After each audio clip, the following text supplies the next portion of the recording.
Hey, thanks for tuning into my Bollywood Body. मैं आपका host Sunny साले तुसी इन्ना रोला पाया है भाजी क्वेश्चन मेरा दिमाग चट लिया मैं कहा why not भाजी बिजी बंदे हैं बेले थोड़ी हैं तो असी कहा यार you know why not while training सुख भाजी and all the other भाजीज and भाजियाँ भाजी लेडी भाजी ਨੂੰ ਕੀ ਕਹੀਦਾ ਜਨਾਨੀਆਂ ਯੈਸ ਔਰ ਦੀ ਅਦਰ ਜਨਾਨੀਆਂ ਤੇ ਬਗਾਨੀਆਂ ਅਸੀਂ ਟ੍ਰੇਨ ਕਰਾਉਂਦੇ ਮੈਂ ਕਿਹਾ ਨਾਲ ਹੀ ਤੁਹਾਡੇ ਨਾਲ ਸਾਂਝ ਪਾ ਦਿੰਦੇ ਨਾਲ ਬਾਈ ਨੂੰ ਟ੍ਰੇਨ ਕਰਾ ਦਿੰਦੇ ਆ ਕਿ ਨਹੀਂ ਭਾਜੀ ਹਾਂਜੀ ਮੁੰਡਾ ਹੈਗਾ ਡੋਲੇ ਸ਼ੋਲੇ ਬਣਾਉਂਦਾ ਭਾਜੀ ਤੁਸੀਂ ਇੱਕ ਸਵਾਲ ਜਿਹਾ ਕਰਦੇ ਸੀ ਤੁਹਾਡਾ ਇੱਕ ਕੀੜਾ ਬਲਕਦਾ ਸੀ ਜਦੋਂ ਤੁਸੀਂ ਆਏ ਤੁਸੀਂ ਕਿਹਾ ਭਾਜੀ ਮੈਂ ਸਵਾਲ ਕਰਨਾ ਮੈਂ ਕਿਹਾ ਮੁੰਡਿਆ ਤੁਸੀਂ ਕੈਮਰਾ ਚਾਲੂ ਕਰ ਫਿਰ ਸਵਾਲ ਕਰ ਹੁਕਮ ਭਾਜੀ ਇਹ ਦੱਸੋ ਭਾਰ ਕੰਬਦੇ ਕਿਉਂ ਹੈ ਭਾਰ ਕਿਵੇਂ ਵਧਾਈਦਾ ਪਰ ਮੁੰਡਿਆ ਮੈਂ ਤੁਹਾਨੂੰ ਭਾਰ very good question how to gain weight specially skinny guys who want to get big ਇੱਕ ਤਾਂ ਹੁੰਦੀ ਨਾ ਗੋਗੜ ਛੱਡੀ ਹੁੰਦੀ ਢਿੱਡ ਵੱਡਾ you want to build up you want to have a solid physique we'll get back to your question ਭਾਜੀ finish off your sir muscle ਠੰਡਾ ਹੋ ਜਾਣਾ ਬਾਈ ਨੂੰ ਮੈਂ ਨਾਲ ਟ੍ਰੇਨ ਕਰਾਈ ਜਾਂਦਾ ਤੇ ਨਾਲ ਤੁਹਾਡੇ ਕੁਐਸਚਨ ਦਾ ਮੈਂ ਆਨਸਰ ਵੀ ਦੇਣਾ break he ਦਊਂ Okay, we're going to do a pyramid. Let's go. Munde, 1 second wait. मैं बाई सेट लगा दूँ 2, nice and slow. 3, 4, 5, 6, 7, 8. खड़ जो 9. Come on. 10, 15, 11, 12. That's okay. Keep going. 13, 14, and 15. Drop and go again. Second round. Let's go. 1, 2. Just give me 15. 3, 4. Come on. 5. Wait, 6. Come on. 7. It's okay. Go. 8, 9, 10. 5 more. 5. Come on. 4. Push. 3, 2, and 1. Hold a low break. Hard ke dole bhaji? Yes sir.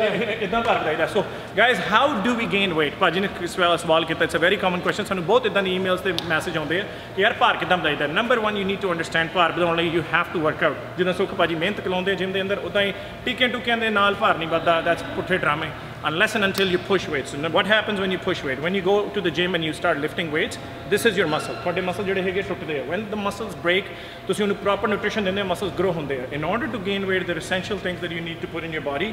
Number 1 is your carbs. ਸਭ ਤੋਂ important is your carbs because unless and until you take a certain amount of carbs ਤੁਹਾਡੀ body grow ਨਹੀਂ ਕਰਨੀ. Carb is a source of energy. ਜਦੋਂ ਤੁਸੀਂ carb ਲੈਂਦੇ ਹੋ ਤੁਹਾਡੀ body 'ਚ energy ਆਉਂਦੀ ਹੈ and through that you can push more weight and then number 2 ਦੇ ਉੱਤੇ ਤੁਹਾਨੂੰ protein ਚਾਹੀਦੀ ਹੈ that will help you recover your muscle, nourish your muscle ਨੂੰ ਵੱਡਾ ਕਰੇ. So unless and until number 1 ਦੇ ਉੱਤੇ carb ਆਉਂਦਾ ਤੁਹਾਨੂੰ carb ਲੈਣੇ ਪੈਂਦੇ ਆ carb ਆਊਗੇ ਤਾਂ energy ਆਊਗੀ you can push and break muscle. When you break muscle you need protein ਉਹਦੇ ਕਰਕੇ ਤੁਹਾਡਾ muscle recover ਹੁੰਦਾ nourish ਹੁੰਦਾ strands ਵੱਡੇ ਹੁੰਦੇ ਆ and ਤੁਹਾਡੀ body overall recover ਕਰਦੀ. So ਇੱਕ ਆਗੇ ਤੁਹਾਡੀ protein ਇੱਕ ਹੋ ਗਿਆ ਤੁਹਾਡੇ carb. Sugar is very important in your body. You can get it from the natural sources which is your fruits or whatnot and again fat. So these are called your macronutrients. Your ਤੁਹਾਡੀ fat, ਤੁਹਾਡੇ carb, ਤੁਹਾਡੇ protein. ਮੁੜ ਕੇ ਹੁੰਦੇ ਸਵਾਲ ਦੇ ਉੱਤੇ ਭਾਜੀ ਇੱਕ ਗਲਾਸ ਸੈੱਟ ਲਾਓ ਠੰਡਾ ਹੋ ਜਾਣਾ muscle. That's your last set. We're going to drop the weight 3 times. Okay, let's go. 15. 1, 2. ਇੱਦਾਂ ਭਾਜੀ ਮਜਬੂਰੀ ਆ ਨਾਲ ਟ੍ਰੇਨ ਵੀ ਕਰਾਉਣਾ ਪੈਂਦਾ ਤੇ ਨਾਲ ਤੁਹਾਡੇ ਸਵਾਲ ਦਾ ਜਵਾਬ ਦੇਣਾ ਪੈਂਦਾ. 4, 5, 6, let me finish off a set. 7, come on. 8, nice and slow. 9, 10, 11, come on. 12, 13, 14, and 15. Okay, put it up. Okay, we go down. Let's go. 1, 2, 3, 4. ਕੋਨੀਆਂ ਸਿੱਧੀਆਂ ਕੋਨੀਆਂ ਨੂੰ ਝਟਕਾ ਨਹੀਂ ਲੱਗਣਾ ਚਾਹੀਦਾ. 6, come on. 7, let's go. Push it, boy. 8, 9, 10, all in. 11, 15, 12, 13, 14 and drop. Come on, last one. It's your last set. Drop. Let's go. 1, 2. Keep your core tight. Breathe. 3. All triceps. 4. Come on, boy. 5, 6, 7, 8, 9. Come on. 10, 11. Come on. 12, 13, 14 and pause. 5, 4, 3, 2, 1. That's it. ਕੀ ਸਵਾਲ ਕਰਦੀ ਭਾਜੀ ਕਿੱਥੇ ਸੀ ਮੈਂ ਤਾਂ ਭੁੱਲ ਗਿਆ. ਉਹ ਸਾਰੀ ਗੱਲਾਂ ਠੀਕ ਆ ਪਰ ਮੈਂ ਵੈਜੀਟੇਰੀਅਨ ਭਾਜੀ ਮੁੰਡੇ ਦੇਖੋ ਵਾਈ ਯੂ ਵੈਜੀਟੇਰੀਅਨ ਤੁਸੀਂ ਮੀਟ ਮੱਛੀ ਖਾਓਗੇ ਭਾਜੀ ਤੁਸੀਂ ਸਾਰੀ ਦੁਨੀਆ ਘਾਹ ਖਾ ਜਣੀ ਅੰਡੇ ਕੌਣ ਖਾਊਗਾ. ਸੋ ਅਗੇਨ ਰਿਲੀਜੀਅਸ ਪਰਪਸ ਉਦਾਂ ਹੀ ਗਰਲਫ੍ਰੈਂਡ ਨੇ ਕਿਹਾ ਹੋਇਆ ਹਾਏ ਉਹ ਤੂੰ ਸਮਾਈਲ ਭਾਜੀ ਉੱਥੇ ਛੱਡੋ ਦੋਵਾਂ ਚੋਂ ਇੱਕ ਗੱਲ ਵੀ ਨਹੀਂ. ਤੇ ਵਾਈ ਆਰ ਯੂ ਵੈਜੀਟੇਰੀਅਨ ਉਦਾਂ ਹੀ It's a long story. ਅਗਲੀ ਵਾਰੀ ਦੱਸਾਂਗੇ. ਸੋ ਅਗੇਨ ਗੁੱਡ ਕੁਐਸਚਨ ਜਿਹੜੇ ਮੁੰਡੇ ਆਪਣੇ ਭਾਈ ਜਿਹੜੇ ਹੈਗੇ ਜਿਹੜੇ ਮੀਟ ਮੱਛੀ ਖਾ ਸਕਦੇ ਆ again you can this is your great ਭਾਜੀ ਨੰਬਰ 1 ਜਿੱਦਾਂ ਮੈਂ ਕਿਹਾ ਸੀ ਸਭ ਤੋਂ ਪਹਿਲੇ ਨੰਬਰ ਦੇ ਉੱਤੇ ਕਾਰਬ ਆਉਂਦੇ ਆ and carb has nothing to do with being vegetarian or not because carb ਤੁਹਾਡੇ sources of carbs there simple carbs ਇਸ complex carb in a nutshell ਸ਼ੈਲ ਸਿੱਧੀ ਜੱਟਾਂ ਵਾਲੀ ਲੈਂਗੁਏਜ ਦੇ ਅੰਦਰ ਇਦਾਂ ਦੇ ਕਾਰਬ ਹੁੰਦੇ ਆ ਜਿਹੜੇ ਸਰੀਰ ਦੇ ਅੰਦਰ ਬਹੁਤ ਦੇਰ ਰਹਿੰਦੇ ਆ ਵਿਚ ਇਜ਼ ਯੂਰ ਬ੍ਰਾਊਨ ਕਾਰਬਸ ਇਦਾਂ ਦੇ ਹੁੰਦੇ ਜਿਹੜੇ ਸਿੰਪਲ ਕਾਰਬ ਹੁੰਦੇ ਜਿਹੜੇ ਰਾਈਟ ਵੇ ਤੁਹਾਡੀ ਬੋਡੀ ਮੈਟਾਬੋਲਾਈਜ਼ ਕਰ ਲੈਂਦੀ ਹੈ ਸੋ ਐਨਰਜੀ ਨੰਬਰ 1 ਦੇ ਉੱਤੇ ਅਸੀਂ ਪ੍ਰੋਟੀਨ ਨਹੀਂ ਰੱਖਿਆ ਸਭ ਤੋਂ ਨੰਬਰ 1 ਦੇ ਉੱਤੇ ਅਸੀਂ ਕਾਰਬ ਰੱਖੇ carb the best source number 1 is your rice ਤੁਹਾਡੇ ਸਵੀਟ ਪੋਟੈਟੋਜ਼ ਆ ਗਏ ਤੁਹਾਡੀਆਂ ਦਾਲਾਂ ਆ ਗਈਆਂ ਹਰ ਸ਼ੈ ਦੇ ਅੰਦਰੋਂ ਤੁਹਾਨੂੰ ਕਾਰਬ ਮਿਲ ਜਾਂਦੇ ਨੇ ਤੁਸੀਂ ਕਾਰਬ ਲਓ ਉਹਦੇ ਨਾਲ ਤੁਹਾਨੂੰ એનર્ਜੀ ਆਊਗੀ ਤੁਸੀਂ ਧੱਕਾ ਲਾਓ ਜੇ ਤੁਸੀਂ ਆਪਣੇ ਕਾਰਬ ਘਟਾ ਦੋਗੇ ਤੁਹਾਨੂੰ ਸੱਟ ਲੱਗ ਜਾਣੀ ਬਿਕਾਜ਼ ਤੁਹਾਡੇ 'ਚ ਇੰਨੀ એનર્ਜੀ ਨਹੀਂ ਰਹਿਣੀ ਸੈਕਿੰਡ ਕਮਸ ਵੈਜੀਟੇਰੀਅਨ ਉੱਤੇ ਗੱਲ ਜਿਹੜੀ ਲਾਗੂ ਹੁੰਦੀ ਹੈ ਉਹ that is protein if you need protein ਹੁਣ ਤੁਸੀਂ ਕਹਿੰਦੇ ਭਾਜੀ ਮੈਂ ਕਾਰਬ ਖਾ ਕੇ ਮਿਹਨਤ ਕਰ ਲਈ ਰੋਟੀ ਖਾ ਲਈ ਮੈਂ ਮਿਹਨਤ ਕਰਕੇ ਹੁਣ ਮੈਂ ਸਰੀਰ ਆਪਣਾ ਤੋੜ ਲਿਆ ਬੇਸਿਕਲੀ ਮਸਲ ਆਪਣੇ ਮੈਂ ਤੋੜ ਲਏ now you need protein to recover so being a vegetarian ਕੋਈ ਕਹਿੰਦਾ ਭਾਜੀ ਹੋਮਮੇਡ ਵੈਜੀਟੇਰੀਅਨ ਰੈਸਿਪੀ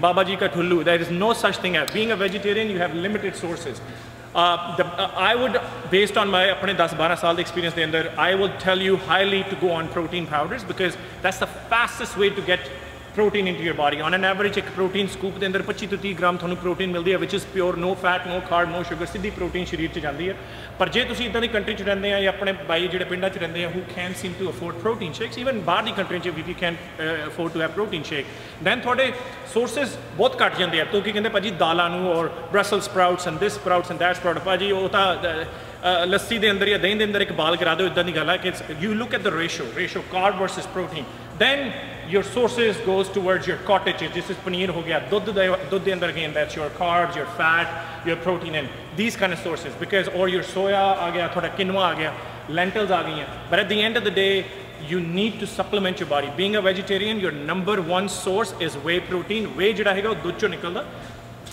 ਗਾਂ ਦਾ ਦੁੱਧ ਕੱਢ ਕੇ ਉਹ ਚੋਂ ਨਿਕਲਦਾ ਸੋ ਇਟਸ ਕੰਪਲੀਟਲੀ ਵੈਜੀਟੇਰੀਅਨ ਗਾਂ ਵੀ ਘਾਹ ਖਾਂਦੀ ਭਾਜੀ so you know it's a win your number 1 source so ਜੇ ਇਹ ਸਵਾਲ ਤੁਸੀਂ ਕਰਦੇ ਭਾਜੀ ਮੈਂ ਵੈਜੀਟੇਰੀਅਨ ਮੈਂ ਕਿੱਦਾਂ ਗੇਨ ਕਰਨਾ ਭਾਜੀ ਅੱਜ ਆਪਾਂ ਲੈਸਨ ਕੀ ਲਰਨ ਕੀਤਾ ਨੰਬਰ 1 ਕਾਰਬ ਇਜ਼ ਇੰਪੋਰਟੈਂਟ ਕਿਉਂਕਿ ਕਾਰਬ ਖਾਓਗੇ ਤਾਂ એનર્ਜੀ ਆਊਗੀ ਜੀ એનર્ਜੀ ਆਊਗੀ ਉਸ ਤੋਂ ਬਾਅਦ you need protein number 2 for the muscle to recover and most importantly ਤੁਸੀਂ ਜਿੰਨੀ ਮਰਜ਼ੀ ਜਿਮ ਦੇ ਅੰਦਰ ਮਿਹਨਤ ਕਰ ਲਓ ਜਿੰਨਾ ਮਰਜ਼ੀ ਪ੍ਰੋਟੀਨ ਡੱਬਿਆਂ ਦਾ ਖਾ ਲਓ ਜਾਂ ਗਾਂ ਦਾ ਦੁੱਧ ਪੀ ਲਓ if you do not sleep your muscle won't recover number 1 ਤੁਸੀਂ ਖਾਓਗੇ ਤੁਸੀਂ ਚੱਕੋਗੇ ਮਸਲ ਤੋੜੋਗੇ ਪ੍ਰੋਟੀਨ ਲਾਓਗੇ ਉਹਨੂੰ ਰਿਕਵਰ ਕਰਾਓਗੇ ਜਦੋਂ ਨੀਨੀ ਕਰੋਗੇ ਉਹ 'ਤੇ ਬੋਡੀ ਰਿਕਵਰ ਹੁੰਦੀ ਹੈ ਉਹਦੇ ਨਾਲ ਮਸਲ ਗਰੋ ਹੁੰਦਾ ਜੇ ਭਾਜੀ ਤੁਹਾਨੂੰ ਕਨਸੈਪਟ ਸਮਝ ਆਇਆ ਤੁਸੀਂ ਸਾਨੂੰ ਸਬਸਕ੍ਰਾਈਬ ਨਹੀਂ ਕੀਤਾ ਹੋਇਆ ਫੋਨ ਚੱਕੋ ਹੁਣੇ ਸਬਸਕ੍ਰਾਈਬ ਕਰਾਉਣਾ ਮੈਂ ਕੀਤਾ ਹੋਇਆ ਭਾਜੀ ਕਿ ਨਹੀਂ ਦੇਖੋ ਭਾਜੀ ਅਸੀਂ ਸਾਰੇ ਪੂਰੀ ਦੁਨੀਆ ਦੇ ਅੱਗੇ ਕੁੱਤਿਆਂ ਵਾਂਗੂ ਮੈਂ ਭੌਂਕਦਾ ਰਹਿਣਾ ਤੇ ਆਪਣੇ ਬਾਈ ਨੇ ਸਬਸਕ੍ਰਾਈਬ ਨਹੀਂ ਕੀਤਾ ਸੁਖ ਭਾਜੀ ਕਰਨਾ ਸੀ Guys, make sure you know this video is brought to you by Greenway Transport. You can see their description at the bottom. ਜੇ ਤੁਸੀਂ ਕੈਨੇਡਾ ਦੇ ਅੰਦਰ ਜੌਬ ਦੀ ਭਾਲ 'ਚ ਹੈਗੇ ਆ ਹੁਣ ਇੰਡੀਆ 'ਚ ਤੁਹਾਨੂੰ ਇੰਨੀਆਂ ਟੱਲੀਆਂ ਆਉਣੀਆਂ ਮੇਕ ਸ਼ੋਰ ਗਿਵ ਦਿਸ ਬੋਏ ਅ ਕਾਲ ਤੁਸੀਂ ਥੱਲੇ ਕੰਪਨੀ ਦੀ ਇਨਫੋਰਮੇਸ਼ਨ ਦੇ ਸਕਦੇ ਆ ਇਹਨੂੰ ਇੰਸਟਾਗ੍ਰਾਮ ਦੇ ਉੱਤੇ ਵੀ ਅਸੀਂ ਪਾਈ ਹੋਈ ਹੈ ਬਾਈ ਜੀ ਐਕਸੈਪਟ ਨਿਊਡਸ ਮੁੰਡੇ ਕੁੜੀਆਂ ਕੋਈ ਵੀ ਨਿਊਡਸ ਭੇਜ ਸਕਦੇ ਆ ਭਾਈ ਦੈਟਸ ਦ ਇੰਟਰਵਿਊ ਹੋਈ ਹੋਏ ਭਾਈ ਇਹ ਬੰਦਾ ਨੰਗਾ ਬਹੁਤ ਸੋਹਣਾ ਲੱਗਦਾ ਹਾਇਰਡ YouTube ਤੇ ਸਾਨੂੰ ਸਬਸਕ੍ਰਾਈਬ ਕਰਨਾ ਨਾ ਭੁੱਲਿਓ ਨਿਊਡ ਸਾਨੂੰ ਨਾ ਭੇਜਿਓ ਭਾਜੀ ਨੂੰ ਭੇਜ ਦਿਆ ਕਰੋ my Bollywood body follows on Facebook Instagram and Twitter ਜੇ ਤੁਹਾਨੂੰ ਇਦਾਂ ਦੇ ਸੈਗਮੈਂਟ ਵਧੀਆ ਲੱਗਦੇ ਆ ਗੁੱਡ ਫॉर ਯੂ